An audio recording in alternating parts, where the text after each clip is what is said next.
So 10 years ago, Oasis of the Seas changed the cruise industry, and 10 years later for her 10-year dry dock, it's time to do it again. At the end of it all, I'll still be there for you.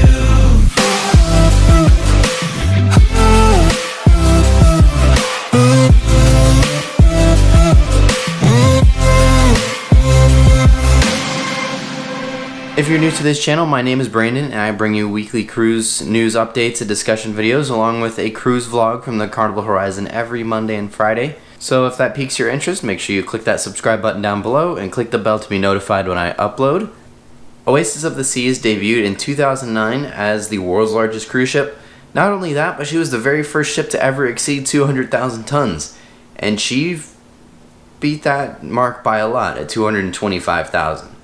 At the time, the next largest ship in the world was going to be their Freedom class ships, what were far smaller than that. And they were big ships in themselves. With the first zip line at sea, not one, but two flow riders, and a 7 neighborhood concept, it was no doubt that Oasis of the Seas was something we had never seen before.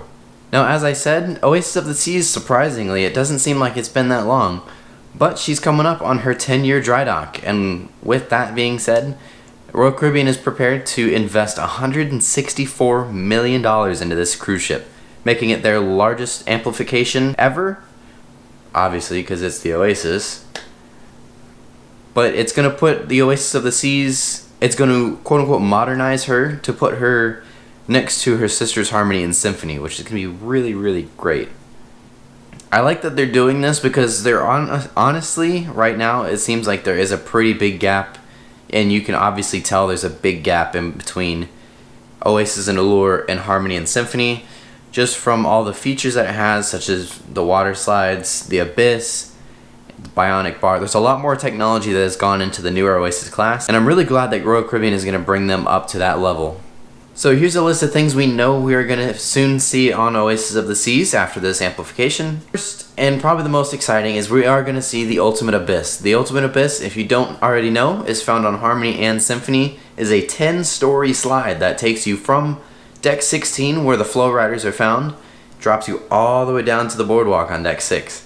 It's a dry slide, so there's no water for it. You sit down on a little mat and it kind of twists its ways down. It looks really cool. I think that's one of my favorite parts and probably one of the main things I want to try out if I did go on one of these new Oasis class ships. We also are going to see the Perfect Storm slides, which are the 3 slides that we do find on Harmony and Symphony. These are actual water slides. They're going to be found towards the front of the ship, right above Central Park. Also up on the pool deck, we are going to see the Lime and Coconut Bar, which first made its debut on Navigator of the Seas just a few months ago after its amplification.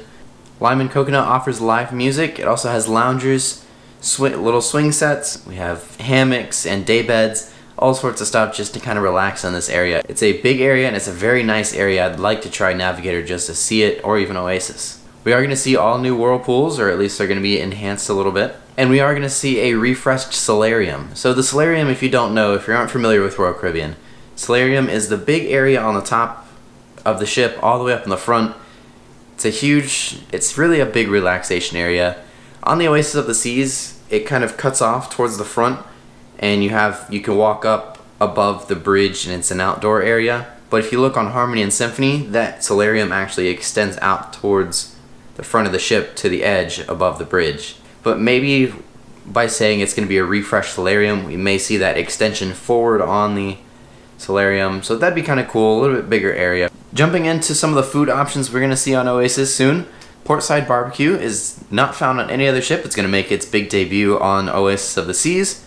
Really just a big barbecue restaurant. I'm not sure exactly where this is going to be located, but maybe boardwalk or so. Not too sure where exactly it's going to be. We do know that Chops Grill, Giovanni's, and Izumi is all going to stay where it is, exactly the same how it is, so no worries, that's not going anywhere, thankfully, because I know those are very popular restaurants with Royal Caribbean. El Loco Fresh is going to be a new venue that we do see on board Oasis of the Seas. It's going to be handmade burritos, tacos, quesadillas. I guess we can compare it to Blue Iguana Cantina that we see in Carnival. I don't think it's going to be quite the same, but it is.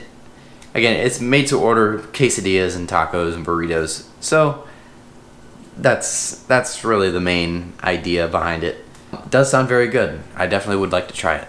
popular onboard Symphony and Mariner of the Seas. We do have Playmakers Bar and Arcade that's going to be found on Oasis of the Seas very soon. We also have Sugar Beach, which is going to be a brand new candy shop on board, featuring over 200 types of candy and even an ice cream window. So, gotta love that ice cream.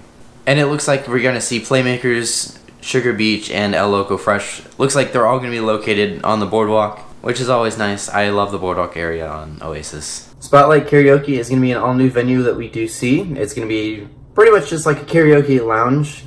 A Quantum class favorite is going to be Music Hall that spans 2 decks where you can listen to live cover bands. There's a huge dance floor. There's even some little private lounges that you can just kind of relax and hang out with some friends. So that's always nice. It's very popular in the Quantum class, so that's why it's making its way over to Oasis. Speaking of Quantum class favorites, we do have the Bionic Bar that we do see on Quantum, all the Quantum class ships, and even made its way into the new Oasis class ships, Harmony and Symphony. Because being so popular, they are going to now make its way over to the Oasis of the Seas. If you're unfamiliar with the Bionic Bar, this is just the little lounge and bar that has the robotic bartenders, which is always really cool. In itself, it's really just cool to go see it and watch it happen. I personally haven't done it because I haven't been on a ship that has it, but it definitely seems cool, and I definitely will be whenever I finally get on a ship that does have one. Also on Oasis, we are going to see a glow-in-the-dark laser tag game. Sounds really fun. And then finally, we're going to see Mission Control Apollo 18, which is an escape room that's going to be found on board Oasis. It's going to be pretty much a series of puzzles and riddles that you need to solve in order to launch the Apollo 18 rocket up to the moon and quote-unquote save the day. So that'd be kind of cool. Thank you guys for watching today's video about the Oasis of the Seas and its huge amplification it's going to receive in the fall. After it receives the amplification, it's going to make its way down to Miami, Florida to join Symphony of the Seas at the all-new Terminal A. Oasis will offer 7-night Eastern and Western Caribbean cruises from Miami. And then after the winter season of 2019, she's going to make her way up to New Jersey to replace Anthem of the Seas and do some sailings from there for a little bit. In 2020, Allure of the Seas is going to receive a similar amplification. I'm sure they're going to add a little bit more bits and pieces to it. We're going to see just as much love given to the Allure in next year. I'm sure we're going to see a little bit more extra stuff. My guess is with Allure of the Seas, we may see a little bit extra stuff that's going to start hinting towards Oasis 5, because we do have Oasis 5 that comes out in 2021. So maybe we'll see some stuff coming from that ship. And anyways, with that being said, my name is Brandon. If you liked today's video, make sure you give it a thumbs up and subscribe down below if you don't already. With that being said, I'll see you in the next video. Thank you for watching.